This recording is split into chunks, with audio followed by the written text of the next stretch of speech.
हर खबर पर होगी आपकी पकड़। डाउनलोड कीजिए एबीपी लाइव ऐप। नमस्कार, एबीपी न्यूज पर हाजिर हूं मैं रुमाना इसार खान। इस वक्त की बड़ी खबर, रामविलास पासवान का पार्थिव शरीर दिल्ली में उनके निवास स्थान पर लाया गया है। आपको सीधी तस्वीरें दिखा देते हैं। परिवार का बुरा हाल, रोते बिलखते आप इस समय तस्वीरों में देख रहे हैं रामविलास पासवान की पत्नी रीना पासवान को, और उनकी हिम्मत बंधाते, सांत्वना देते बेटे चिराग पासवान।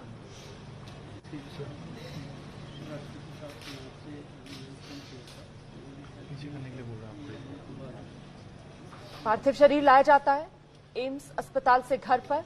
जिस समय लाया गया उसी समय की ये तस्वीरें।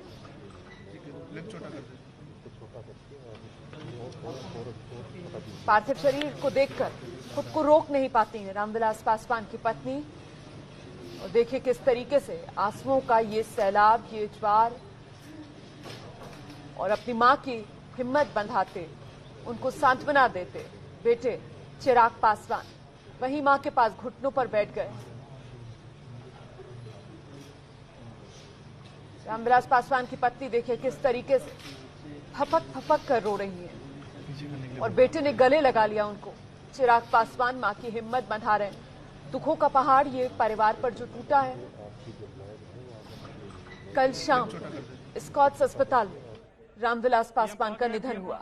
और ये दूसरी तस्वीरें आप देख रहे हैं, प्रधानमंत्री नरेंद्र मोदी की गाड़ियों का ये काफिला। प्रधानमंत्री नरेंद्र मोदी पहुंच रहे हैं 12 जनपद। यहीं पर मौजूद हैं हमारे सहयोगी, आपको सीधे मौके पर लेकर चलते हैं। नीरज हमारे साथ मौजूद है। नीरज, प्रधानमंत्री नरेंद्र मोदी की गाड़ियों का काफिला पहुंच चुका है।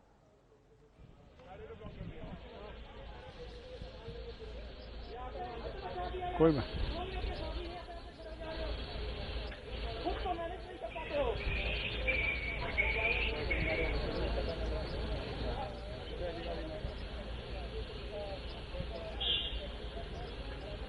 तो कुछ ही देर में तस्वीरें आ जाएंगी आपके सामने, प्रधानमंत्री नरेंद्र मोदी की श्रद्धा सुमन अर्पित करते हुए पार्थिव शरीर। बिल्कुल मैं जी नीरज।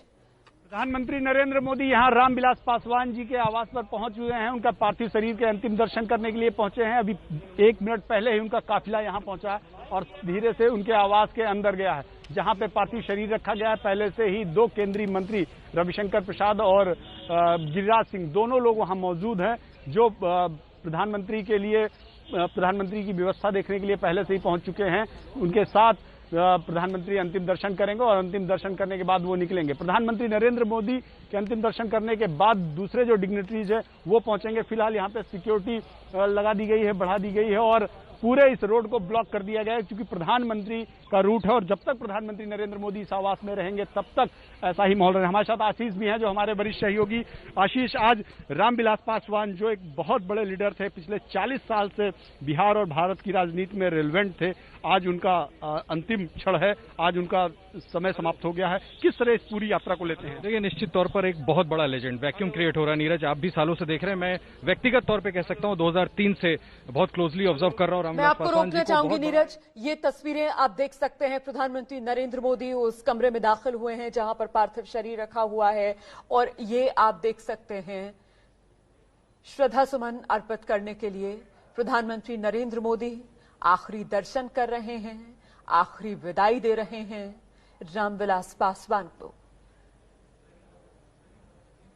एक लंबा साथ जो प्रधानमंत्री नरेंद्र मोदी का रामविलास पासवान के साथ रहा, और किस तरीके के आत्मीयता के रिश्ते प्रधानमंत्री नरेंद्र मोदी और रामविलास पासवान के बीच रहे, ये आप समझ सकते हैं उन ट्वीट्स के जरिए भी, जो एक के बाद एक 3 ट्वीट्स कल प्रधानमंत्री नरेंद्र मोदी ने किए परिवार से मिलते हुए। बेटे के कंधे पर हाथ रखा है, चिराग पासवान के कंधे पर देखिए कैसे हाथ रखकर, पीठ थपथपाकर। बड़े भावुक पल हैं ये। एक तरफ अंतिम विदाई दोस्त को देनी है, और दूसरी तरफ परिवार की हिम्मत बंधानी है। कुछ बात कर रहे हैं परिवार से प्रधानमंत्री नरेंद्र मोदी। परिवार के लोगों का हाल देखिए आप, किस तरीके से आंसुओं के सैलाब में डूबा हुआ परिवार। पत्नी खड़ी हुई है। एक बार फिर से चिराग पासवान की हिम्मत बंधाते हुए प्रधानमंत्री नरेंद्र मोदी।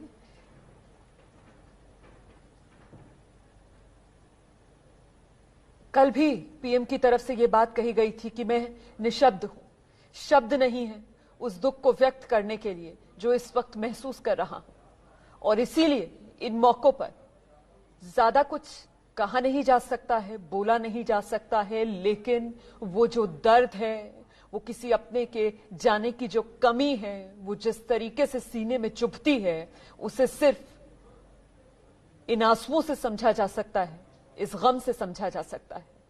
लेकिन फिर भी इस मौके पर लगातार परिवार की हिम्मत बढ़ाने की कोशिश प्रधानमंत्री नरेंद्र मोदी कर रहे हैं। और उनके साथ में पीछे आप देख रहे हैं बीजेपी अध्यक्ष जेपी नड्डा भी इन तस्वीरों में नजर आ रहे हैं। पहले से ही यहां पर दो केंद्रीय मंत्री गिरिराज सिंह भी मौजूद हैं, और जैसा कि हमारे सहयोगी बता रहे थे, रविशंकर प्रसाद जी भी यहां पर मौजूद हैं। अब परिवार से विदाई लेते हुए प्रधानमंत्री नरेंद्र मोदी परिवार के बाकी लोगों से मिलते हुए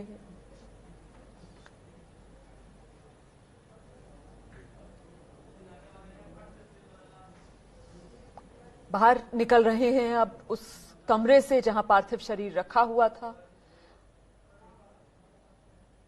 हर दल के दिल में रहने वाले रामविलास पासवान एक इस तरीके की शख्सियत, एक इस तरीके के कद का नेता कि उसने राजनीतिक दलों की जो सीमाएं होती उससे ऊपर उठकर अपने लिए जगह इन राजनीतिक दलों के नेताओं के मन में बनाई।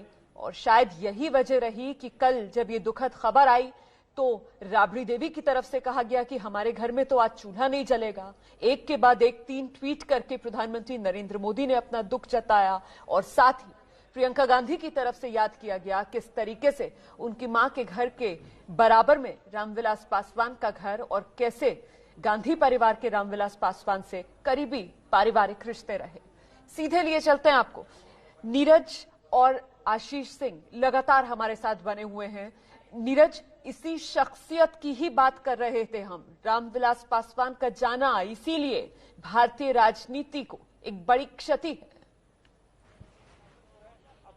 बिल्कुल निश्चित रूप में रामविलास पासवान जी का इस तरह जाना है एक भारतीय राजनीति में बहुत बड़ी क्षति, क्योंकि एक लौते दलित लीडर थे जो दलितों की राजनीति तो करते थे, लेकिन पहले आदमी थे जिनके पास सोशल इंजीनियरिंग रहती थी। हर वर्ग का आदमी उतने ही आत्मीयता से साथ जुड़ा हुआ था जितना दलित उनके साथ जुड़ा। हमारे साथ आशीष का तो बहुत लंबा अनुभव है उनके साथ, क्योंकि यूपीए 1 और यूपीए 2 में भी रेलिवेंट रहे रामविलास जी। पिछले 40 साल से हम लोग देख रहे हैं कि किस तरह से वो राजनीति में, भारतीय राजनीति में सक्रिय रहे। किस तरह से आप इनकी पूरी यात्रा को लेते हैं? देखिए, बड़े इंक्लूसिव नेता थे जिसकी बात आप कर रहे हैं, बहुत बड़े स्टालवर्ट थे। सबसे बड़ी खूबी उनकी जो मैंने बहुत क्लोजली ऑब्जर्व की कि उन्होंने अपने खुद कहते थे, मैं आपको ये भी बता दूं कि मैं कभी सेक्युलर प्रिंसिपल से कॉम्प्रोमाइज नहीं करता। सोशल इंजीनियरिंग जिसकी बात आप नीरज कर रहे हैं, बहुत बड़ी बात है। मैं बताना चाहूंगा दर्शकों को कि उन्होंने कभी जात बिरादरी पे भेदभाव नहीं किया। हालांकि ये कहा जाता था कि दलित पॉलिटिक्स करते थे, दलित राजनीति का सबसे बड़ा चेहरा जितने हैं उनमें एक वन ऑफ द बिगेस्ट स्टालवर्ट, लेकिन उन्होंने कभी डेलिबरेटली जातिगत राजनीति को बहुत ज्यादा वो नहीं किया। दूसरी उनकी सबसे बड़ी बात मैं आपको बताता हूं कि वो बड़े मददगार किस्म के इंसान थे। कोई भी उनके दरवाजे जाता था नीरज, वो कोई ना कोई उसका समाधान उसको जरूर देते थे, प्रयास करते थे कि कोई भी मेरे दरवाजे से डिसअपॉइंटेड ना जाए। उनकी खूबी देखिए राजनीति की, 6 प्रधानमंत्रियों के साथ उन्होंने सर्व किया, की पोर्टफोलियोज हैंडल किए, और हर जगह आप देखें कि जब भी सरकारें कोई बनने वाली होती थी उनको मौसम वैज्ञानिक ऐसे नहीं कहा जाता था नीरज, क्योंकि बहुत इंपॉर्टेंट रोल प्ले करते थे वो अलायंसेस को स्टिच करने में भी। मैंने बहुत क्लोजली देखा उनको, जैसा मैं आपसे कह रहा, यहाँ भी एनडीए में भी देखा गया। निश्चित तौर पे बड़े बड़े नेताओं का मैं देखता था 12 जनपद पे, सालों से एक तो वो इस घर पे रह रहे हैं, यहाँ पर नेताओं को आना जाना इतना। मुझे 2005 आपसे बात करते हुए याद आ रहा है नीरज, विधानसभा के चुनाव से सत्ता की चाबी इनके पास थी। बड़े बड़े नेता भारतीय जनता पार्टी के रोज इनके दरवाजे पहुंचते थे कि किसी तरह से रामविलास पासवान को राजी कर दिया जाए और हमारे साथ अलायंस से मिलकर सरकार बना ले। इन्होंने आखिर तक अपने प्रिंसिपल पे कॉम्प्रोमाइज नहीं किया। उस समय मुझसे कहते थे कि चाहे कुछ भी हो जाए, जब तक मेरी बातें नहीं मानी जाएगी मैं सरकार नहीं बनाऊंगा। नहीं बनाया, उसका राजनीतिक नुकसान हुआ। उसके बाद जो चुनाव हुआ उसमें नीतीश कुमार मुख्यमंत्री बन गए, इनका बहुत बड़ा नुकसान हुआ, लेकिन इन्होंने कॉम्प्रोमाइज नहीं किया। इनके दरवाजे से कोई खाली हाथ वापस नहीं जाता था। सबसे बड़ा चुनाव 1977 में जीते थे, आपको याद होगा, हाजीपुर में इतने बड़े मार्जिन। मुझे लगता है नीरज प्रधानमंत्री निकलना चाहें, आप दिखाना चाहेंगे?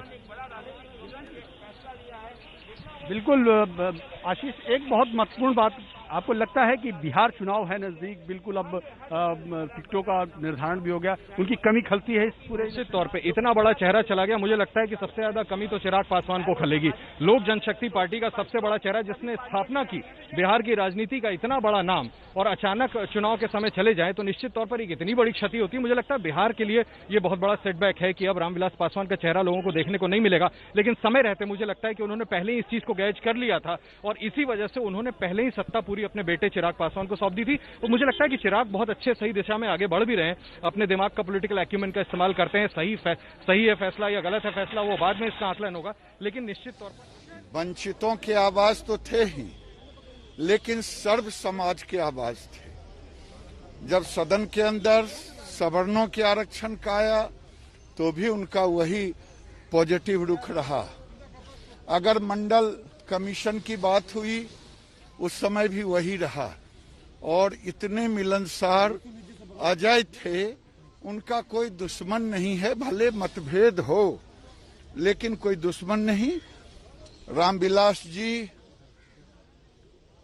का न रहना भारत के राजनीतिक क्षितिज पर समाज को एक ऐसा नुकसान है जिसकी क्षतिपूर्ति करना बड़ा ही मुश्किल है। जिस वर्ग से आते थे, राजनीतिक प्रभाव क्या पड़ेगा?